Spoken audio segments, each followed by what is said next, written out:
Job chapter 29.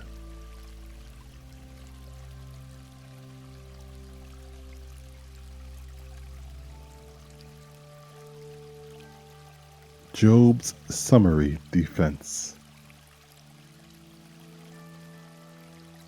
Job further continued his discourse and said, "Oh, that I were as in months past, as in the days when God watched over me, when his lamp shone upon my head, and when by his light I walked through darkness, just as I was in the days of my prime, when the friendly counsel of God was over my tent, when the Almighty was yet with me, when my children were around me, when my steps were bathed with cream, and the rock poured out rivers of oil for me, when I went out to the gate by the city, when I took my seat in the open square, the young men saw me and hid, and the aged arose and stood. The princes refrained from talking and put their hand on their mouth. The voice of nobles was hushed, and their tongues stuck to the roof of their mouth.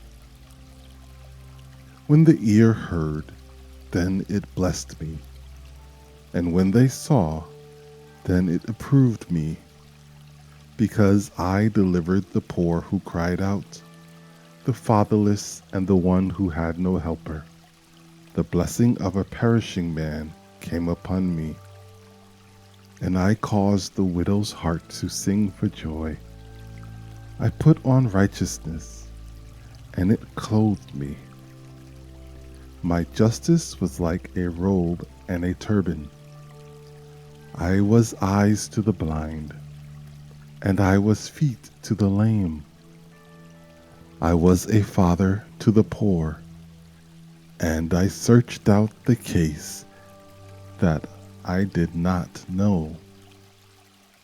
I broke the fangs of the wicked and plucked the victim from his teeth. Then I said, I shall die in my nest and multiply my days as the sand.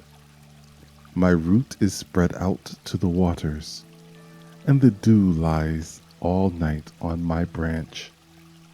My glory is fresh within me, and my bow is renewed in my hand.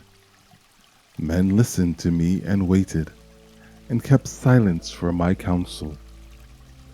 After my words they did not speak again, and my speech settled on them as dew.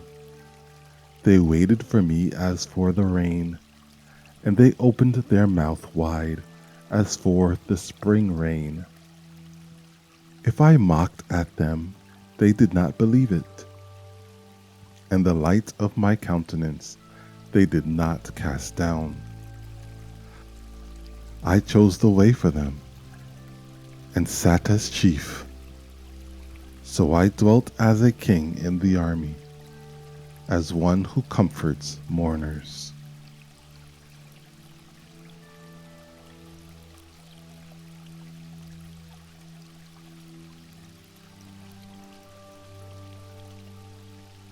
Job chapter 30.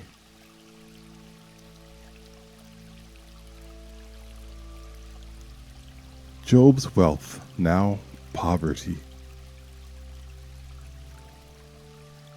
But now they mock at me, men younger than I, whose fathers I disdained, to put with the dogs of my flock. Indeed, what profit is the strength of their hands to me? Their vigor has perished. They are gaunt from want and famine, fleeing late to the wilderness, desolate and waste, who pluck mallow by the bushes and broom tree roots for their food. They were driven out from among men. They shouted at them as at a thief. They had to live in the clefts of the valleys, in the caves of the earth and the rocks. Among the bushes they brayed, under the nettles they nested. They were sons of fools, yes, sons of vile men. They were scourged from the land, and now I am their taunting song. Yes, I am their byword. They abhor me. They keep far from me. They do not hesitate to spit in my face, because he has loosed my bowstring and afflicted me. They have cast off restraint before me. At my right hand the rabble arises. They push away my feet, and they raise against me their ways of destruction. They break up my path. They promote my calamity. They have no helper. They come as broad breakers. Under the ruinous storm they roll along. Terrors are turned upon me. They pursue my honor as the wind, and my prosperity has passed like a cloud. And now my soul is poured out because of my plight. The days of affliction take hold of me. My bones are pierced in me at night, and my gnawing pains take no rest. By great force my garment is disfigured. It binds me about as the collar of my coat. He has cast me into the mire, and I have become like dust and ashes. I cry out to you, but you do not answer me.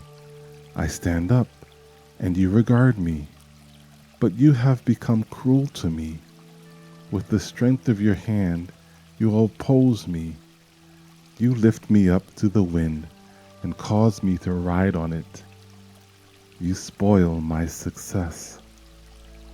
For I know that you will bring me to death, and to the house appointed for all living.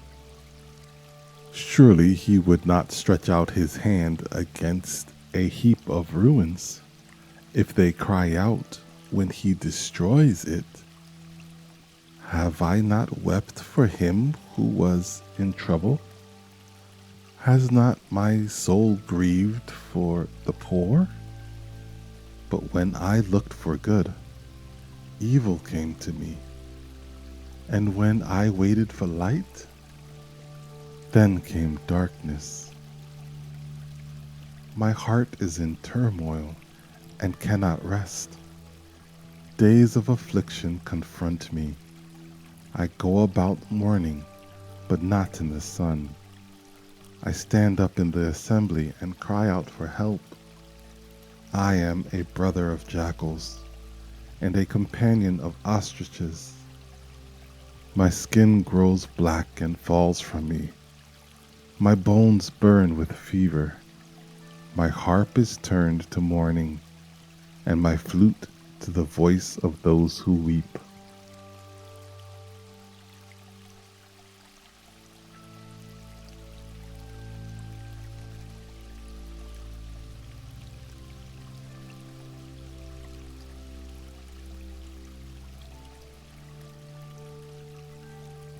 Job chapter 31.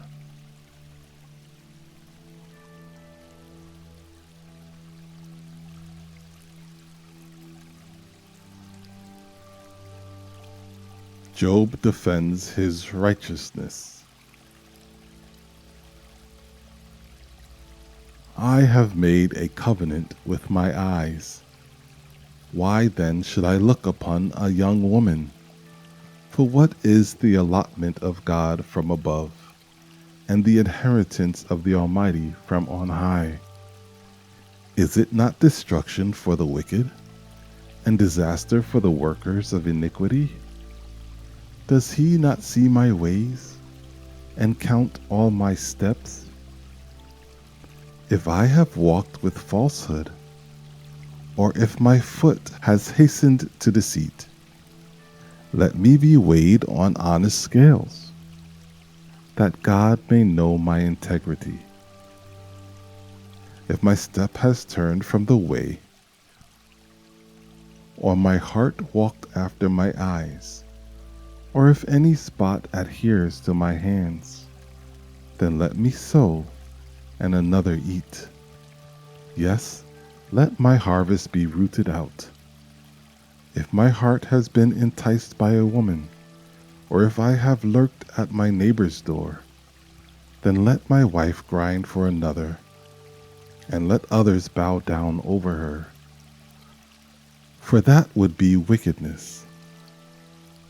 Yes, it would be iniquity deserving of judgment, for that would be a fire that consumes to destruction, and would root out all my increase. If I have despised the cause of my male or female servant, when they complain against me, what then shall I do when God rises up? When he punishes, how shall I answer him? Did not he who made me in the womb make them? Did not the same one fashion us in the womb? If I have kept the poor from their desire, or caused the eyes of the widow to fail, or eaten my morsel by myself, so that the fatherless could not eat of it. But from my youth I reared him as a father, and from my mother's womb I guided the widow. If I have seen anyone perish for lack of clothing, or any poor man without covering, if his heart has not blessed me, and if he was not warmed with the fleece of my sheep, if I have raised my hand against the fatherless, when I saw I had help in the gate, then let my arm fall from my shoulder.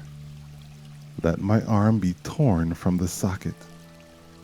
For destruction from God is a terror to me, and because of his magnificence I cannot endure. If I have made gold my hope, or said to find gold, you are my confidence.